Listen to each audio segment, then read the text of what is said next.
রবিবার সকাল মানে আজ 12:15 পর সরস্বতী পুজো শুরু হবে। 12টা বাজতে অনেকটা দেরি। আমি সকালবেলা ঘুম থেকে উঠে যেমন প্রত্যেক দিন চা বসাই, চা বসালাম। আজ দুপুরে মায়ের ভিডিও আছে, সেই কারণে রান্নার প্রস্তুতি শুরু করলাম। দুদিন তো মা ছিল না, আজকে সকালেই মা পিসির বাড়ি থেকে এসছে। তো একটা ভিডিও করে নিতে হবে। কাল আবার সোমবার, কালও সরস্বতী পুজো। তো কি করব কালকে জানি না, ভিডিও করতে পারবো কি না, সেই কারণে ভাবলাম আজকে মায়ের আর আমার দুজনেরই ভিডিও করে রাখবো। সবার প্রথমে রান্না শুরু করেছিলাম এখানে রিঠা মাছের মাথার কারি, যেটা খেতে ভীষণ ভালো লাগে। আর এটা কিন্তু আমার বাবার খুব পছন্দের একটা আইটেম। তো যাই হোক, রিঠা মাছের কারিটা করব আজকে। সেরকম বেশি কিছু রান্না করব না। আগের দিনের একটু ডাল রয়েছে, সঙ্গে একটু ডিম কারি রয়েছে। বাধ্যতামূলক আজকে খাওয়ার আসরেরই দু একটা মেনু মাকে একটু রিপিট করে দিতে হবে, নইলে আমি সামাল দিতে পারবো না। এই যে রিঠা মাছের কারিটা রেডি হয়ে গেছে। তারপরে আগের দিনের আনা কিছু কুচো চিংড়ি ছিল, ভাবলাম ওটা দিয়ে আজকে একটু ভর্তা বানিয়ে নিই। কুচো চিংড়িটা ভালো মতো ধুয়ে জল ঝরিয়ে রেখেছি। তারপরে পেঁয়াজ কেটে রেখেছি, আর রসুন, অল্প একটু আদা আর কাঁচা লঙ্কা দিয়ে কুচো চিংড়িটাকে বেটে নিয়েছি। এরপর কড়ার মধ্যে একটু সর্ষের তেল দিয়ে পেঁয়াজটা দিয়ে দেবো। পেঁয়াজটাকে একটুখানি ভেজে নিয়ে তারপরে ওর মধ্যে যে চিংড়িটা বেটে রেখেছিলাম ওটা দিয়ে দেবো। দিয়ে ওর মধ্যে একটুখানি হলুদ, লঙ্কা, নুন, মিষ্টি সমস্ত কিছু দিয়ে ভালো মতো নাড়াতে থাকবো, যতক্ষণ না ওই কুচো চিংড়ির একটা গন্ধ থাকে, তো ওই গন্ধটা চলে যাবে। আর এই কালারটা চেঞ্জ হয়ে একদম কালো ব্রাউন এরকম একটা কালার চলে আসবে। তো মোটামুটি এই মেনু আজকে হ্যাংলামি সেট করেছি। আর আমার খাবার আসরের ভাবলাম যে আজকে একটু কস্তুরি থেকে খাবার অর্ডার করে আমি একটা ভিডিও করে নেব। এবার সরস্বতী পুজো হচ্ছে না লক্ষ্মী পুজো হচ্ছে, বিশ্বাস করো বুঝতে পারছি না। লক্ষ্মী পুজোর দিন ভর দুপুরবেলা যেমন প্রত্যেক বাড়ি থেকে শঙ্খ আর উলুর আওয়াজ পাওয়া যায়, এবারেও ঠিক তেমন হলো। মানে একটা কনফিউশন আলা সরস্বতী পুজো। আর হবে না কেন? মা যে রাস্তা দেখিয়েছে ছেলেমেয়েরাও তো সেটাই করবে। মায়ের পুজোই তো এবার ছিল প্রচণ্ড কনফিউজিং একটা, মানে দুর্গা পুজোর কথা বলছি। এই যে দেখো শুটকি মাছের চচ্চড়িটা হয়ে গেছে, মানে বাটাটা। এবার আমি মোটামুটি টান্নাঘরগুলো পরিষ্কার করে নিলাম, কারণ এরপর পুজোর কাজ শুরু করব। মা চলে এলো হলুদ বাটতে মোহরের জন্য। আজকালকার বাচ্চাগুলো কী বা পেলো বলো তো? সেই শীতের সকালটা মনে পড়ে আমাদের কাছে। এই বছরের একটা দিন সকালবেলা ঘুম থেকে উঠে স্নান করাটা যেমন আশীর্বাদ ছিল, তেমন যেন অভিশাপের মতো। আজকালকার বাচ্চারা তো দেখলোই না এই সকালবেলা শীতে কাঁপতে কাঁপতে স্নান করা।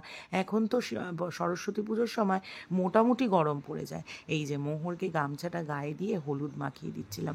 আমরা যখন ছোট ছিলাম তখন সরস্বতী পুজোতে এত মেকআপ ছিল না। এই ফাউন্ডেশন রে, এই হাইলাইটার রে, এই আইলাইনার, মাস্কারা। আমাদের তখন সরস্বতী পুজোর মেকআপ মানে ছিল হচ্ছে গিয়ে সুন্দর করে হলুদ মাখা। কার হলুদ কতটা ভালো লাগছে সেটাই ছিল আমাদের তখনকার মেকআপ। তো তারপরে মোহরের শাড়িটা বার করে দিলাম। মোহরকে বলছিলাম, তোরা তো বিষাক্ত জেনারেশান, না সরস্বতী পুজোর সকাল পেলি, না ঠিকঠাক করে সরস্বতী পুজো পেলি। ভগবানও কনফিউজড, এই জন্য দুদিন ধরে তোদেরকে দিয়েছে আনন্দ করতে। তো এই যে আগের দিন যে শাড়িটা কিনলাম ওটা সুন্দর করে বার করে রেখেছিলাম। আজকের সকালটা আমার কাছে যেন পুরনো স্মৃতিচারণের মতো। মা যেমন আমাকে শাড়ি পরিয়ে দিত, মা যেমন আমাকে সুন্দর করে সাজিয়ে দিত। আর ব্লাউজটা ঢিলে হচ্ছে মা ওই জন্য একটা ব্যাঙ্গেলস দিয়ে কী সুন্দর পিছনে একটা ডিজাইন করে দিয়েছে দেখো। মায়ের মাথায় যা ক্রিয়েটিভ বুদ্ধি না, ওর এক সিকি ভাগও যদি আমি পেতাম, আমার জীবন মনে হচ্ছে গিয়ে স্বর্গের সিঁড়ি দেখে নিতাম আমি, এরম একটা ব্যাপার। এই যে দেখো কী সুন্দর করে মোহরকে শাড়ি পরিয়ে দিচ্ছে। যদিও মোহর বাইরে বেরোবে না, তাই জন্য ওকে আর সাজাইনি, শুধুমাত্র শাড়িটা পরিয়েই পুজো করতে বসাচ্ছি। আর বাই দ্য ওয়ে, আজ কিন্তু আমার পুরোহিত মোহর। ও তো এখনও উপোস করতে পারে না, তো সেই কারণে আমি ভাবলাম পুরোহিত দিয়ে পুজো করাবো না। পরের বছর ক্লাস 1 হবে, উপোসও করতে পারবে। পরের বছর থেকে ইচ্ছে আছে পুরোহিত দিয়ে পুজো করব। তো এখানে মা পুজোর গোছগাছ করছিল, আমিও পরে এসে যোগদান করব। আর আমি এখনও পর্যন্ত স্নান করিনি, কারণ আমি সমস্ত কাজ করলাম, মা মোহরকে দেখছিল, রেডি করছিল। এরপর দেখো মা সমস্ত কিছু গুছিয়ে দিচ্ছে। একজন আমায় বলেছে, মা ছাড়া তো তুমি সর্ষে ফুল দেখবে। আমি কেন? পৃথিবীর সকল মেয়েরাই মা ছাড়া সর্ষে ফুল দেখে। মা আমার জন্য যা যা করেছে, এখন আমি মা হিসেবে আমার মেয়ের জন্য তা করছি। এইটাই তো জীবনের নিয়ম। ও আজ কিন্তু সরস্বতী পুজোর সঙ্গে সঙ্গে গণেশ পুজো। তো গণেশ ঠাকুর তো দুব্বাতে সন্তুষ্ট, সেই কারণে একটা দুব্বার মালা দিয়ে মোহর মোহর সবার আগে গণেশ ঠাকুরের পুজো করলো। আমাদের যে কোনো শুভ অনুষ্ঠান বা শুভ কাজে গণেশ পুজো দিয়েই তো শুরু হয়। তার মধ্যে সরস্বতী পুজোর সাথে সাথে গণেশ পুজোর তিথিটাও পেয়ে গেলাম। কী তিথি আমি জানি না, তবে আজ এইটুখানি জানি আজকে গণেশ পুজো, গণেশ ঠাকুরকেও পুজো করার দিন। তো মা এখানে সুন্দর করে গণেশ ঠাকুরটাকে সাজিয়ে দিচ্ছিল। এবছর গণেশ পুজোও করার ইচ্ছে আছে বাড়িতে। গণপতি যদি চান আসবেন। আর তারপরে গণেশ ঠাকুরের বাটা রেডি করা হয়েছিল লাড্ডু আর মোদক দিয়ে। তো এরপরে তোমরা মোহরের পুজোটা দেখতে থাকবে। মোহর খুব সুন্দর পুজো করেছে। আমার মাঝে মাঝে ইচ্ছে করে আমার মেয়েকেও পৌরোহিত্যটা শিখিয়ে দিই, তবে ওই যে পইতে নেই। আর বৈদিক মতের উপর আমার খুব একটা ভরসা নেই, কারণ ওদের নীতি কানুনের জালে ওরা নিজেরাই জড়িয়ে পড়ে। তোমরা যদি কেউ বৈদিক মতের বিয়ে দেখে থাকো, তাহলে তার যা যা ব্যাপার আছে সেগুলো একটু পড়ে দেখবে, কিচ্ছুর সাথে আমাদের মতের মিল হবে না। যাই হোক, এটা একটা কন্ট্রোভার্সিয়াল ব্যাপার। আর মোহর এখানে পুজো দিচ্ছে, যেহেতু আমার এখানে সরস্বতীর মন্ত্র চলছিল, সেই কারণে আমি মিউজিক মানে কথাগুলোকে মিউট করে দিয়েছি। আর পুজো করতে বসে ও তো সবে শিখছে, ও জানে না যে ঠাকুরকে যখন ফুল মানে নিবেদন করা হয় তখন হাতটাকে উল্টো করে দিতে হয়। ও ছুঁড়ে দিচ্ছিল। যাই হোক, শিখাচ্ছি অল্প অল্প করে। আমার তো ছোট বাচ্চা, একটু একটু করে আমরাই তো ওকে শেখাবো। এই যে মোহরের পুজোটা তোমরা একটুখানি দেখে নাও।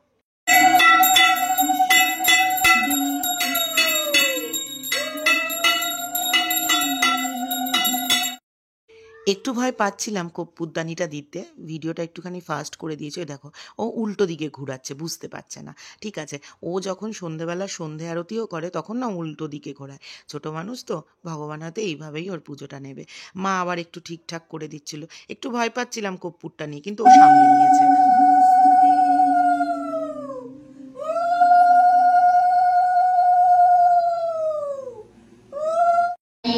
वीणारञ्जितपुस्तकहस्ते भगवति भारती देवी नमस्ते नमो भद्रकाली नमो नमः अष्टविनायक नमः नमः गणपति बप्पा मोरया ओम गणपति नमो नमः सिद्धि विनायक नमो नमः अष्टविनायक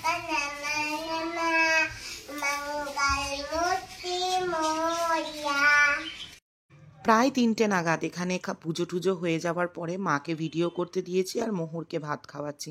বললাম না, মোহরকে আজকে খাওয়াবো হচ্ছে ডিম দিয়ে। হাঁসের ডিম আগের দিন তো খাইনি, তো ওই হাঁসের ডিমটা দিয়ে ওকে খাইয়ে দেবো। ও তো দিনের বেলা মাংস দিয়েই ভাত খেয়েছিল, রাত্রিরেও তাই। তো এখন একটুখানি ডিমটা দিয়ে ও খাবে, তারপর আমি ভিডিও করব। বিকেলবেলার কিছু কাজকর্ম আছে, মোহরকে নিয়ে ইচ্ছে আছে বিকেলবেলা একটুখানি বেরোন। এখন বাজে হচ্ছে গিয়ে 7টা, 7:30। মোহরের পড়া হয়ে গেছে আর আমি রেডি হয়ে গেছি। আমি মোহর দুজনেই, মোহর রেডি হচ্ছে। তা আমরা যাব হচ্ছে গিয়ে আশেপাশে একটুখানি কোথাও ঘুরতে, যেহেতু মোহরের পরীক্ষা, দূরে কোথাও যেতে পারছি না, কালকে ওর পড়া রয়েছে। তো চলো আমাকে একবার দেখিয়ে দিই। এই হচ্ছে গিয়ে আমি, আর ওই হচ্ছে গিয়ে মোহর।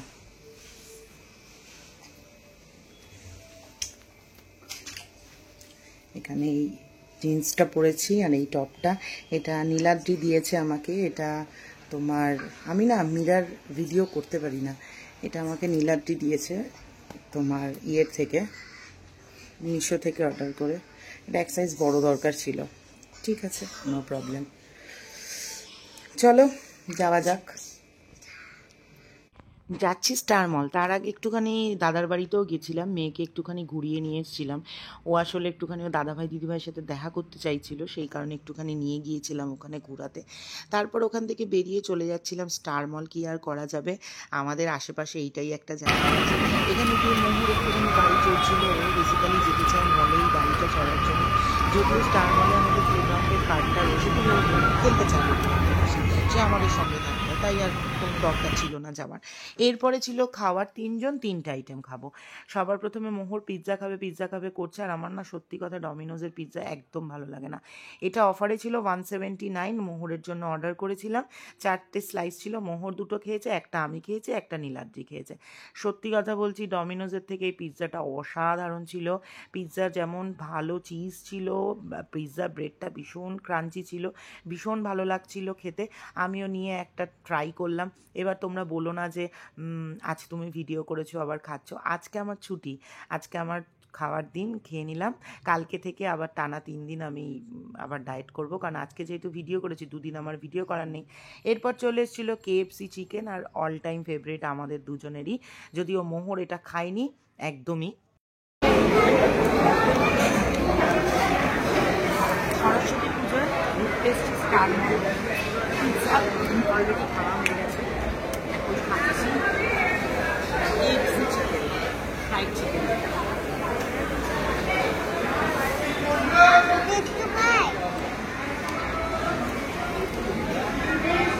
চলো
এটা নিয়েছিলাম হচ্ছে গিয়ে তোমার ফুডি বে থেকে, এটা নাকি কোরিয়ান বারবিকিউ চিকেন, আর সঙ্গে ছিল দুটো ব্রেড স্টিক, আর যেটা কি বলবো খাওয়াটা তোমাদেরকে দিচ্ছি একটু পরে রিভিউটা। মোহরে সবার প্রথমে এই পাউরুটিটাই চোখে পড়েছে, ওই জন্য ও নিয়ে একটুখানি খেয়ে নিল, তারপর পরে বুঝলো এটা ওর খাওয়ার জন্য।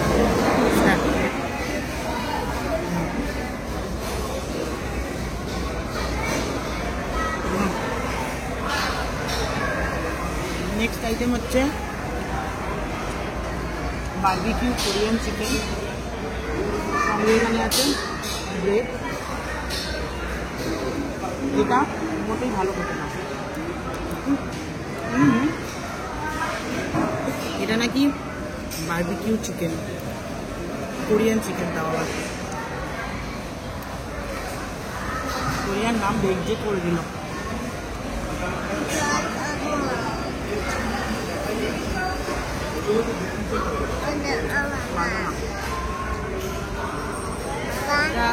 নেওয়া হয়েছে হচ্ছে গিয়ে ফুডি বে থেকে, সিটি সেন্টারে যেটা ফুডি বে আছে ওই একটা কাউন্টার, একদম ভালো না।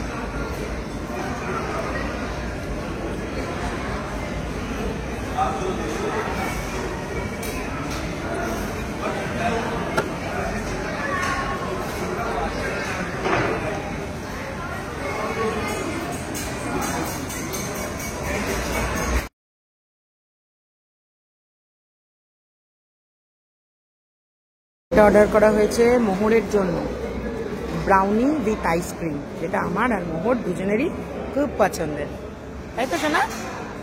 খাও। হ্যাঁ, ঠান্ডা লেগেছে, পরীক্ষা। দেখো এটা এরম এরম করে খেতে হয়।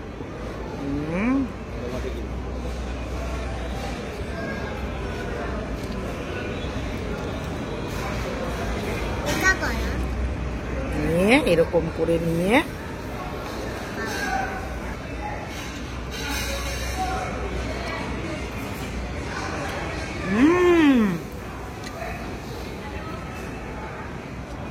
গরম গরম সঙ্গে ঠান্ডা ঠান্ডা দিচ্ছি, দাঁড়াও।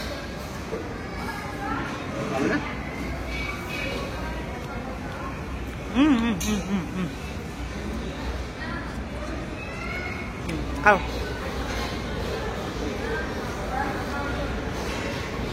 কেমন? দারুণ না? আবার আবার একটু দিয়ে দিই। পারবে? ঠিক আছে, নাও খাও।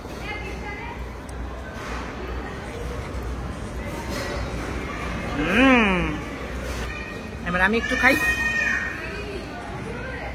এটা ব্রাউনিটা দিয়ে আইসক্রিমটা খেতে হবে, নইলে তো আইসক্রিমটা শেষ হয়ে যাবে, ব্রাউনিটা থেকে যাবে।